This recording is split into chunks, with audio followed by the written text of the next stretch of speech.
Mais la légende française a eu très chaud.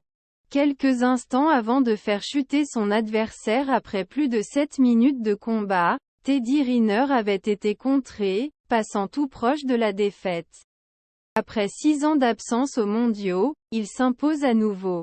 Teddy Riner a remporté son 11e titre mondial ce samedi 13 mai au championnat du monde de judo à Doha, au Qatar. En l'emportant face au Russe concurrent sous drapeau neutre Inal Tassoev dans la catégorie des plus de 100 kg. 16 ans après son premier titre mondial, c'est un excellent signal pour le Français, qui souhaitait se tester au contact des meilleurs judokas à 440 jours des Jeux de Paris, son grand objectif. Teddy Riner, champion du monde de judo pour la 11e fois, le triple champion olympique a signé un nouvel exploit face au Russe Inal Tassoev en finale des championnats du monde de judo. 6 ans après son dernier titre. Ça a été très difficile pour moi aujourd'hui. C'est bien qu'il y ait des journées comme ça, les gens arrêtent de croire qu'il n'y a personne, que c'est facile. C'est toujours dur. Et il faut s'arracher les couilles. Pour gagner, c'est dur, a savouré Teddy Riner sur la chaîne L'équipe, juste après son sacre.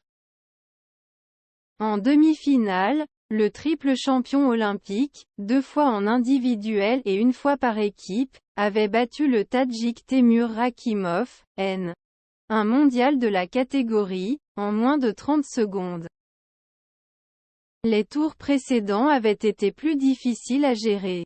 S'il a fini par dominer l'impressionnant japonais Tatsuro Saito, 1,91 m pour 165 kg et vice-champion du monde, Riner a passé près de 20 minutes sur le tatami en quart de finale. S'il n'a pas réussi à marquer, il a fini par faire craquer le Nippon aux pénalités lors de la prolongation. Le Français n'étant pas tête de série, il avait dû passer par un premier tour face au Roumain Vladu Simionescu, 25e mondial.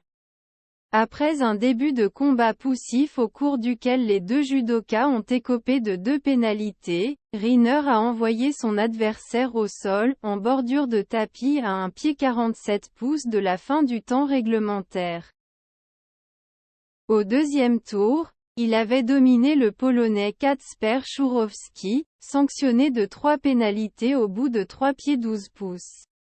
Au tour suivant, il s'est également imposé aux pénalités contre le Mongol Tsetsentsengel Odrou, classé au 4e rang mondial de la catégorie des plus 100 kg et vainqueur en février du Grand Slam de Tel Aviv.